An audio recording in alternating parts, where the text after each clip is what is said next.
A'udzubillahi minasyaitonirrajim. Bismillahirrahmanirrahim. Assalamualaikum warahmatullahi wabarakatuh. Alhamdulillahirabbil alamin. Wassalatu wassalamu ala asyrafil anbiya'i wal mursalin wa ala alihi wa ashabihi ajma'in. Amma ba'd. Anak-anak semuanya, para pelajar SMP sekota Bontang, mari kita sama-sama bersyukur kepada Allah Subhanahu wa taala atas rahmat dan inayahnya kita tetap dalam keadaan sehat walafiat dalam lindungan Allah Subhanahu wa taala, mengikuti setiap proses pembelajaran walaupun kali ini dilakukan dengan cara daring atau jarak jauh. Salawat dan salam semoga terlimpah kepada Nabi kita Muhammad SAW, kepada keluarganya dan para sahabatnya. Anak-anak semuanya, kami ucapkan selamat bergabung di ruang belajar pembelajaran dalam jaringan pendidikan agama Islam dan budi pekerti. Kali ini materi K9 yang mengambil materi kurban dan akikah, menumbuhkan kepedulian umat. Untuk mengundang barakah Allah Subhanahu wa taala, marilah kita awali thalabul ilmi dengan berdoa yang kita awali dengan sama-sama membaca Ummul Quran. Al-Fatihah. A'udzu billahi minasy syaithanir rajim. Bismillahirrahmanirrahim. Alhamdulillahi rabbil alamin. Ar-Rahmanir Rahim. Maliki yaumiddin. Iyyaka na'budu wa iyyaka nasta'in. Ihdinas siratal mustaqim. Siratal ladzina an'amta 'alaihim ghairil maghdubi 'alaihim waladdallin. Amin. Bismillahirrahmanirrahim. Raditu billahi rabba wa bil islami dina wa bi Muhammadin sallallahu alaihi wasallam nabiyyan wa rasula wa bil Qur'ani imaman wa hukma. Rabbi zidni ilma warzuqni fahma waj'alni minas salihin. Rabbi shrah li sadri wa yassir li amri wahlul 'uqdatam min lisani yafqahu qawli. Amin. Anak-anak semuanya, untuk materi kurban dan akikah, menumbuhkan kepedulian umat, terlebih dahulu anak-anak semuanya, mari kita mengamati gambar-gambar binatang yang ada hubungannya dengan materi pembelajaran. Ada 5 gambar yang ada di sana. Silakan ditebak atau disebutkan namanya masing-masing, mulai dari gambar 1 sampai 5. Mulai dari yang pertama, ada unta, kemudian ada sapi, kemudian kerbau, ada kambing, dan yang kelima adalah domba. Ada bahasa Inggrisnya dan ada bahasa Arabnya. Ini adalah kelompok binatang ternak yang bisa dipakai untuk melakukan ibadah kurban maupun akikah. Anak-anak semuanya, dalam syariat Islam ada 2 ibadah yang berkaitan dengan penyembelihan kurban. 2 ibadah yang dimaksud adalah kurban dan akikah. Nah, untuk mengetahui lebih lanjut tentang tata cara kurban dan akikah, mari kita sama-sama mengikuti uraian berikut ini. Namun sebelumnya, kita akan menetapkan dulu tujuan pembelajaran. Tujuan pembelajaran yang kita tetapkan ini adalah berdasarkan buku BSE yang dikeluarkan oleh Menteri Pendidikan yang menjadi pedoman pembelajaran MGMP Sekota Bontang. Yang pertama adalah setelah melalui proses pembelajaran, diharapkan kita semua dapat menjelaskan makna atau pengertian akikah dan kurban. Yang kedua, menunjukkan dalil nakli tentang akikah dan kurban. Dalil nakli berarti dalil yang bersumber dari Al-Quran maupun hadis-hadis Rasulullah SAW. Yang ketiga adalah kita bisa menjelaskan tata cara akikah dan tata cara kurban sesuai dengan ajaran Islam. Dan yang keempat adalah mampu menerapkan ketentuan akikah dan kurban di dalam masyarakat atau di sekitar kita. Ruang lingkup pembahasannya adalah kalau kurban, kita mulai dari kurban. Kalau kurban adalah mulai dari makna dan dalil kurban, kemudian ketentuan-ketentuan kurban yang meliputi orang yang berkurban, binatang yang bisa dipakai berkurban, waktu penyembelihan kurban, sunnah kurban, dan pembagian daging kurban. Dan kurban diakhiri dengan hikmah pelaksanaan kurban. Kita mulai dari pengertian dan hukum kurban. Kurban berasal dari bahasa Arab, artinya qarabah. Saya ulangi, kurban berasal dari bahasa Arab qarabah, artinya dekat. Ini adalah pengertian bahasa. Kemudian secara syariat, kurban ialah menyembelih hewan ternak yang memenuhi syarat-syarat tertentu dengan niat ibadah guna mendekatkan diri kepada Allah Subhanahu wa taala. Mengapa ada penekanan dengan niat ibadah? Karena ternyata dalam masyarakat Indonesia banyak praktek-praktek penyembelihan yang bukan niatnya ibadah. Oleh karena itu, secara khusus kurban dan nanti akikah adalah ada niat ibadah. Nanti ada bacaan-bacaan tersendiri bahwa dia menunjukkan ibadah itu kurban itu adalah niatnya untuk ibadah. Dan tentu tujuannya adalah mendekatkan diri kepada Allah Subhanahu wa taala. Terkait hukumnya, yaitu sunnah muakkad. Sunnah muakkad artinya sunnah yang sangat dianjurkan. Dalam beberapa penjelasan bahwa sunnah muakkad itu adalah sunnah atau amalan yang selalu dikerjakan oleh Rasulullah SAW sejak disyariatkannya, sejak diperintahkannya sampai beliau meninggal dunia. Bahkan kurban ini salah satu yang dipesankan oleh beliau, dilakukan oleh putra dan menantunya Ali bin Abi Thalib ketika nanti akan meninggal dunia. Orang yang mampu berkurban, dalam hal ini orang yang punya kelebihan harta lebih dari kebutuhan, akan tetapi tidak mau melakukan, maka ini hukumnya makruh. Artinya makruh itu artinya tidak disukai oleh Allah Subhanahu wa taala dan Rasulullah sallallahu alaihi wasallam. Pentingnya kurban ini karena diperintahkan oleh Allah Subhanahu wa taala. Dalam Al-Qur'an Allah Subhanahu wa taala berfirman, A'udzu billahi minasyaitonir rajim.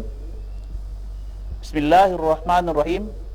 Inna a'tainakal kautsar fasholli lirabbika wanhar inna syani'aka huwal abtar. Anak-anak, ini insyaallah semuanya hafal. Oleh karena itu, mari sama-sama kita mengulangi dengan irama murattal. Bismillahirrahmanirrahim. Inna a'tainakal kautsar fasholli lirabbika wanhar inna syani'aka huwal abtar. Insyaallah semuanya mudah menghafal karena surah ini adalah surah yang terpendek dalam Al-Quran. Artinya, inna a'tainakal kautsar, sesungguhnya kami telah memberikan kepadamu nikmat yang banyak. Fasholli lirabbika wanhar, maka dirikanlah salat karena Tuhanmu dan berkurbanlah. Inna syani'aka huwal abtar, sesungguhnya orang-orang yang membenci kamu dialah yang terputus. Secara spesifik atau secara khusus, perintah kurban terdapat dalam surah Al-Kautsar ayat 2. Fasholli li rabbika wanhar, maka dirikanlah salat karena Tuhanmu dan berkurbanlah. Salat yang dimaksud adalah salat Idul Adha dan wanhar dan berkurbanlah. Itu adalah dalil atau perintah kurban yang langsung dari Allah Subhanahu wa taala. Selanjutnya, ketentuan hewan kurban dan syarat-syaratnya. Di antara sekian banyak hewan, maka yang termasuk binatang ternaklah yang di slide sebelumnya yang masuk kategori. Itu pun masih ada syarat-syaratnya. Mari kita lihat satu persatu. Yang pertama adalah unta. Unta umurnya minimal 5 tahun. Bisa dipakai perkurban maksimal 10 orang. Yang kedua, kerbau atau sapi. Umurnya minimal 2 tahun, bisa dipakai berkurban untuk 7 orang. Kalau anak-anak bertanya, apakah unta atau kerbau bisa dipakai berkurban untuk 1 orang? Boleh. 10 saja boleh, 7 saja boleh, apalagi kalau berkurban 1. 1 sapi 1 orang, 1 unta 1 orang. Yang ketiga, kambing. Kambing ini umurnya juga minimal 2 tahun, tapi hanya bisa dipakai untuk 1 orang. Dan yang kedua adalah domba. Domba umurnya bisa 1 tahun, walaupun belum 1 tahun, tapi ada namanya musinah, sudah ganti gigi. Unta yang umurnya 5 tahun, sapi atau kerbau 2 tahun, kambing 2 tahun, domba minimal 1 tahun, tapi masih ada syarat umum. Syarat yang dimaksud adalah binatang ini, hewan ini tidak sakit, tidak pincang, tidak buta, tidak putus telinganya, kemudian tidak kurus, dan cukup umur. Cukup umur sebagaimana sudah disampaikan sebelumnya. Jadi kalau tidak sakit berarti sehat, kemudian tidak buta, tidak putus telinganya. Kadang-kadang ada anak yang menjawab ketika tidak dikatakan tidak putus telinganya, ditulisnya tidak tuli. Bukan. Ini adalah telinga secara fisik ya. Telinga secara fisik. Nah, ini adalah ketentuan hewan yang memenuhi syarat untuk dipakai berkurban, baik syarat umum, syarat umum maupun syarat fisik. Kapan waktunya kita bisa menyembelih hewan kurban? Waktunya ada 4 hari. Akan tetapi di hari pertama adalah hari pertama adalah dilakukan setelah sholat Idul Adha. Setelah Idul Adha pada tanggal 10 Zulhijjah.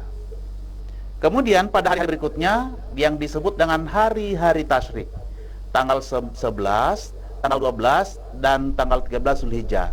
Terakhir bisa menyembelih hewan kurban yaitu sebelum terbenam matahari pada tanggal 13 Zulhijjah.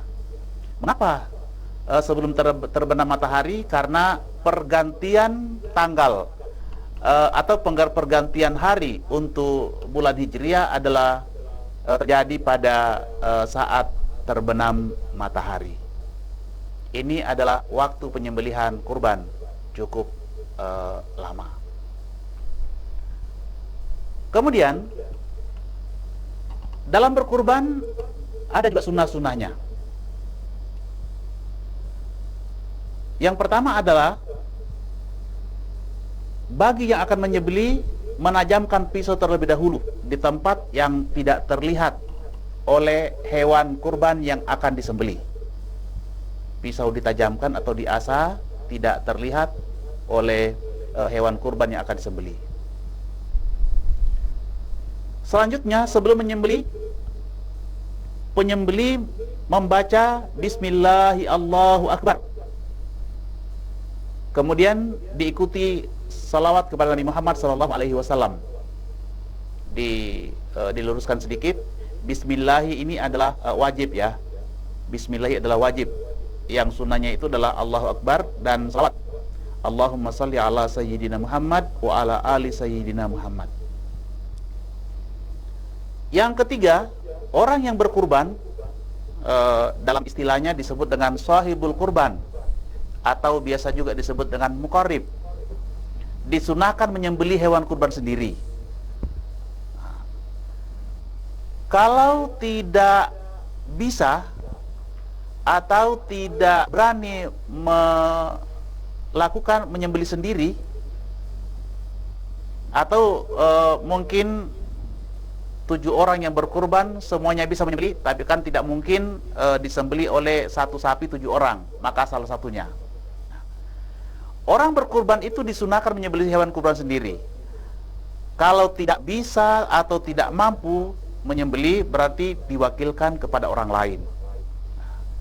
Namun berikutnya, jika diwakilkan, orang yang berkurban hendaknya hadir pada saat penyembelihan, menyaksikan hewan kurbannya disembelih.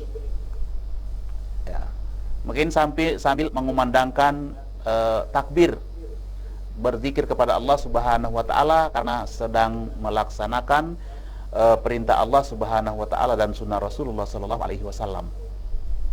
Kemudian yang apabila memungkinkan, hewan yang disembelih dihadapkan ke kiblat. Tapi kalau tidak bisa juga dipaksakan. Misalnya hewan susah dirobohkan, atau hewan agak liar, ya tidak usah dipaksakan. Yang berikutnya, ketika menyembelih, disunahkan membaca doa sebagaimana yang diajarkan oleh Rasulullah Sallallahu Alaihi Wasallam. Anak, mari kita baca sama-sama. Ya. Ini sebelum menyembelih disunahkan membaca doa. Ini juga adalah doa Nabi Ibrahim alaihissalam. Inni wajjahtu wajhiya lillazi fataras samawati wal arda ala millati Ibrahim hanifa wa ma ana minal musyrikin.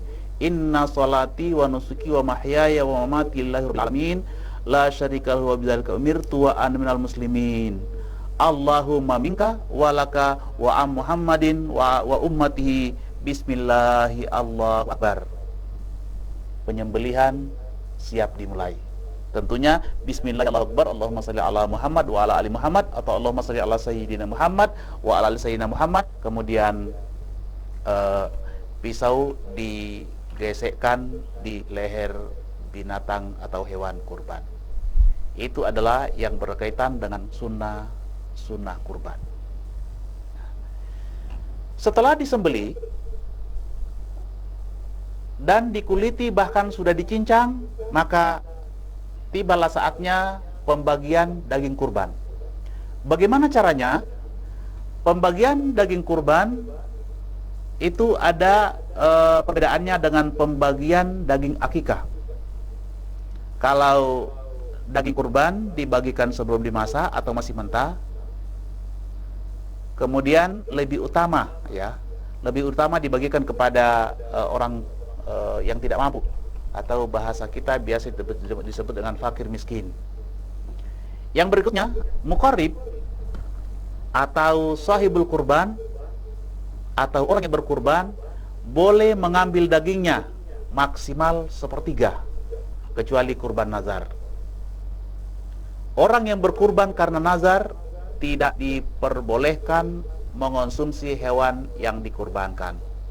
Kalaupun akan mengonsumsi daging kurban, berarti akan diberikan oleh orang yang berkurban, bisa temannya, bisa tetangganya, atau siapa saja yang berkurban yang memberikan kepada orang yang tersebut. Itu adalah yang berkaitan dengan kurban. Bagian terakhir dari kurban, pembahasan mengenai kurban, yaitu hikmah pelaksanaan kurban. Hikmah bisa juga manfaat, bisa berarti fungsi, bisa berarti gunanya. Di antara sekian banyak hikmah pelaksanaan kurban, ada 6 yang ditampilkan dalam pelajaran kita. Yang pertama adalah menghidupkan sunnah Nabi terdahulu, yaitu khususnya Nabi Ibrahim alaihissalam. Sebagaimana anak-anakku diketahui bahwa perintah kurban ini bermula dari kisah Nabi Ibrahim alaihissalam dan putranya yang bernama Ismail. Anak-anak bisa baca kisahnya lebih lengkap di kisah Nabi Ibrahim alaihissalam. Yang kedua, sebagaimana namanya, yaitu untuk mendekatkan diri atau taqarrub kepada Allah Subhanahu wa taala. Mendekatkan diri kepada Allah Subhanahu wa taala karena ini perintah Allah Subhanahu wa taala mengorbankan sebagian harta yang dimiliki. Kita tahu bahwa hewan ternak tidak murah bagi sebagian orang. Tetapi demi mendekatkan diri kepada Allah Subhanahu wa taala, maka ada yang memaksakan diri, yang penting kebutuhan sehari-hari terpenuhi, kebutuhan sandang, papan, kemudian kebutuhan pendidikan, kemudian juga untuk berkurban. Yang ketiga adalah menghidupkan makna takbir di hari raya Idul Adha dan hari-hari tasyrik. Oleh karena itu disunahkan juga apabila kita menyembelih hewan kurban, kita bertakbir. Jadi bukan mengobrol ya, bertakbir, berzikir kepada Allah Subhanahu wa taala, kemudian saya merenungi napak tilas Nabi Ibrahim alaihissalam dalam memperjuangkan kalimat tauhid. Yang keempat, kurban mengajarkan kita untuk bersikap dermawan, tidak rakus dan tidak kikir. Sebagaimana pokok pelajaran kita bahwa kurban dan akikah adalah menumbuhkan kepedulian umat. Oleh karena itu, dagingnya dibagikan kepada sesama dan lebih diutamakan kepada yang kurang mampu.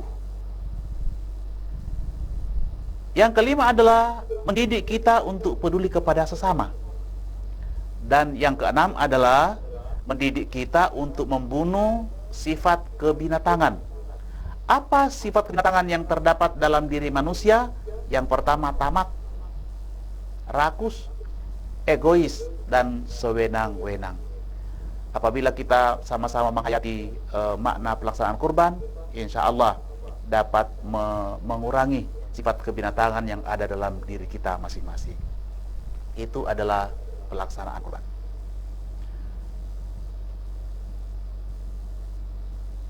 Selanjutnya kita masuk yang kedua, yaitu akikah. Kita sama-sama melihat ketika tulisan akikah muncul, maka gambar berikutnya yang muncul adalah bayi. Tentu semuanya sudah dapat memaknai bahwa akikah itu adalah untuk bayi yang baru lahir. Namun masih ada penjelasan terkait dengan akikah. Mari sama-sama kita mengikuti penjelasan berikut. Ruang lingkup materinya adalah yang pertama, pengertian dan hukum akikah. Kemudian ketentuan hewan akikah, tata cara pembagian daging akikah, dan hikmah pelaksanaan akikah. Yang pertama, pengertian. Apa itu akikah? Akikah adalah menyembelih kambing atau domba sebagai tanda syukur kepada Allah Subhanahu wa taala berkaitan dengan kelahiran anak.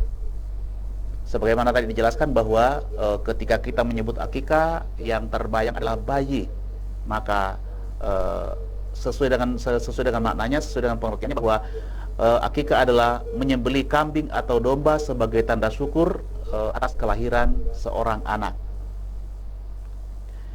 Hukumnya adalah sunnah muakkad, sama dengan kurban. Jadi sejak diperintahkan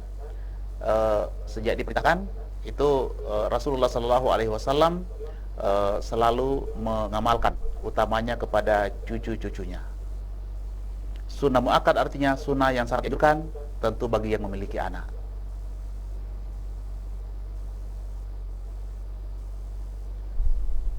Selanjutnya, dalil diperintahkannya akikah. Kalau kurban tadi dalilnya berdasarkan Al-Qur'an surah Al-Kautsar, maka akikah perintahnya dari Rasulullah sallallahu alaihi wasallam. Rasulullah sallallahu alaihi wasallam bersabda, "An Samurata anin Nabi sallallahu alaihi wasallam qala, kullu ghulamin murtahanun bi aqiqatihi tuzbahu anhu yaumas sabi'i wa yukhlaqu ra'suhu wa yusamma." Diriwayatkan atau diceritakan dari Samurah dari Nabi Shallallahu Alaihi Wasallam, beliau bersabda, kullu ghulamin, setiap anak itu terkait dengan akikahnya, tuzbahu anhu, disembelih pada hari ketujuh, dicukur rambut kepalanya dan diberi nama.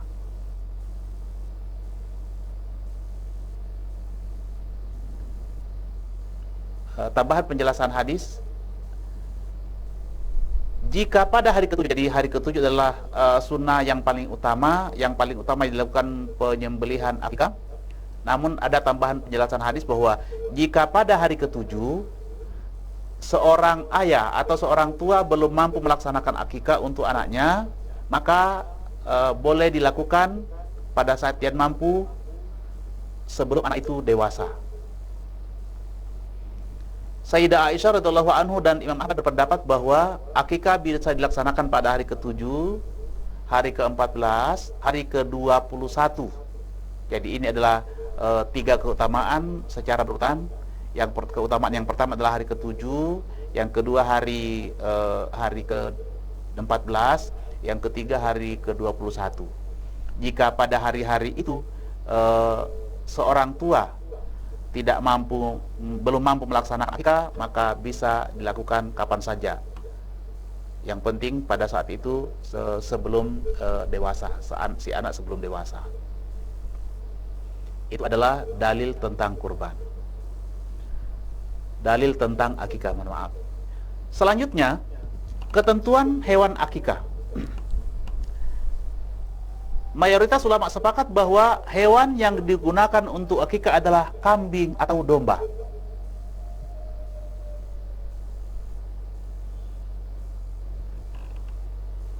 Tentu yang cukup umur ya, yang cukup umur. Syarat hewan akikah adalah 1, gemuk. Kalau gemuk berarti tidak kurus, tidak pincang, kemudian tidak buta, tidak rusak telinganya, sama tadi, jadi bukan tidak tuli, tapi tidak rusak telinganya utuh. Kemudian tidak sakit. Kemudian cukup umur. Cukup umur kalau kambing minimal 2 tahun, sedangkan domba minimal 1 tahun.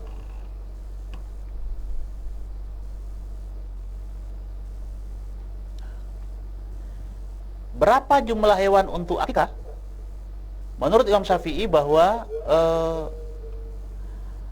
akikah untuk anak laki-laki yaitu 2 ekor kambing atau domba. Kalau di sini ada nama rijal, itu rijal artinya laki-laki, anak laki-laki. Kemudian untuk perempuan yang diberi nama Anissa, akikah untuk anak perempuan cukup 1 ekor kambing atau domba. Kalau lebih bagaimana? Tidak apa-apa, lebih bagus ya, lebih bagus kalau lebih. Tentu bagi orang yang mampu melakukan, karena tanda syukur kepada Allah Subhanahu wa taala, kemudian juga rasa gembira. Jadi saya ulangi ya, gambar ini bermakna bahwa untuk anak laki-laki akikahnya 2 ekor kambing atau domba, kemudian untuk perempuan 1 ekor kambing atau domba.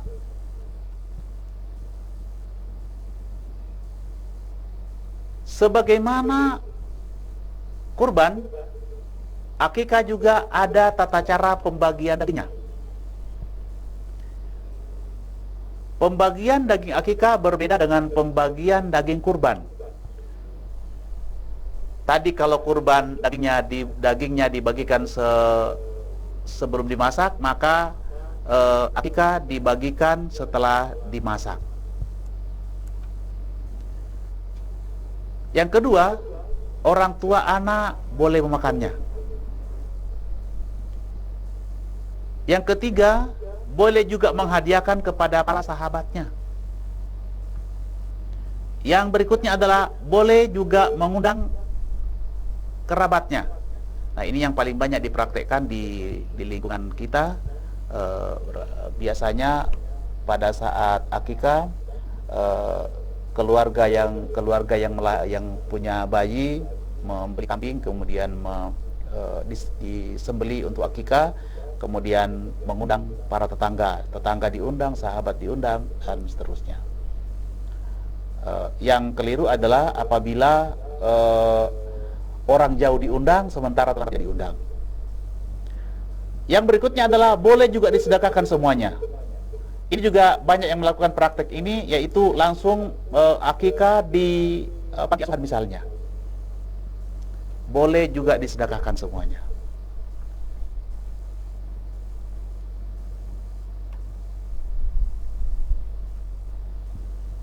Ya, bagian yang terakhir adalah hikmah pelaksanaan akikah. Pelaksanaan akikah mengandung banyak hikmah dan manfaat. Namun hanya ada 7 yang ditampilkan di sini. Yang pertama adalah menghidupkan sunnah Nabi Muhammad SAW. Kalau tadi kurban, menghidupkan sunnah para rasul, utamanya sunnah Nabi Ibrahim alaihissalam. Kalau akikah dimulai dari sunnah Rasulullah SAW. Yang kedua, membebaskan anak dari ketergadaian. Kemudian yang ketiga adalah mengandung unsur perlindungan dari setan. Keempat, dapat menghindarkan anak dari musibah, keburukan moral, dan penderitaan. Nomor 3 dan nomor 4 ini, oleh karena itu hikmahnya atau manfaatnya apabila mengundang tetangga, karena orang yang diundang dimohonkan berdoa kepada Allah Subhanahu wa Ta'ala agar kelak nanti menjadi anak yang soleh kalau laki-laki, anak yang soleha kalau perempuan. Kalau anak yang soleh dan soleha, insya Allah terlindung dari setan, kemudian terlindung dari keburukan moral, kemudian terlindung dari penderitaan hidup. Yang kelima adalah salah satu taqarrub atau pendekatan diri kepada Allah Subhanahu wa Ta'ala. Yang keempat, sebagai sarana menampakkan rasa gembira dalam melaksanakan syariat Islam. Walaupun menguras mungkin harta, akan tetapi karena bersyukur kepada Allah Subhanahu wa Ta'ala tetap gembira. Dan yang ketujuh adalah memperkuat silaturahim di antara masyarakat. Kalau tadi pembagian daging kurban diutamakan kepada fakir miskin, lain halnya dengan akikah. Akikah lebih diutamakan kepada tetangga, kerabat. Karena ada yang ketujuh, yaitu dalam rangka untuk lebih memperkuat silaturahim di antara masyarakat di mana kita tinggal. Anak-anak semuanya, inilah mungkin materi yang dapat disampaikan pada kesempatan ini.